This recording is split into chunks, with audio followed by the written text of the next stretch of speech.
নমস্কাৰ, মই প্ৰস্তুতি পৰাশৰ বৰগুৰি আঞ্চলিক নাগৰিক মঞ্চৰ আমন্ত্ৰণত ঢেকিয়াল আৰক্ষী চকীৰ সমীপৰ ৰাজহুৱা খেলপথাৰত আবাহন থিয়েটাৰ আপোনালোকৰ ওচৰলৈ আহি আছে 20, 21, 22 ফেব্ৰুৱাৰীত তিনিখন নাটক লৈ আহিছো আপোনালোকৰ ওচৰলৈ গৃহবন্দিনী, মধুবালা আৰু জয়মতী।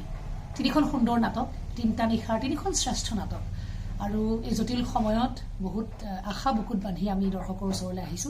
উজনি অসমৰ অভিমুখে আমাৰ এই প্ৰথম যাত্ৰা। গতিকে আপোনালোকৰ উপস্থিতি এই তিনিটা নিশাত আবাহনৰ পৰিয়ালে কামনা কৰিছে।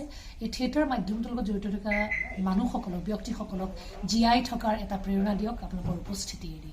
আমি আশাবাদী আপোনালোক আহিব আমাৰ তিনিখন নাটক উপভোগ কৰি আমাক আশীৰ্বাদ কৰিব। ধন্যবাদ।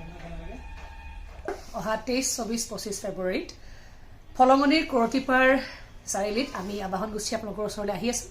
তিনিটা নিশালৈ তিনিখন সুন্দৰ নাটক লৈ গৃহবন্দিনী, মধুবালা আৰু জয়মতী।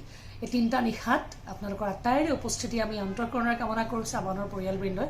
আৰু তিনিটা নিশাত তিনিখন 1 নম্বৰ নাটকৰ আমি প্ৰচেষ্টা চলাইছোঁ। তিনিটা নিশাত যাতে দৰ্শকে সন্তুষ্ট হৈ ঘৰলৈ উভতি যায়, অভিনয় চাই, নাটক চাই।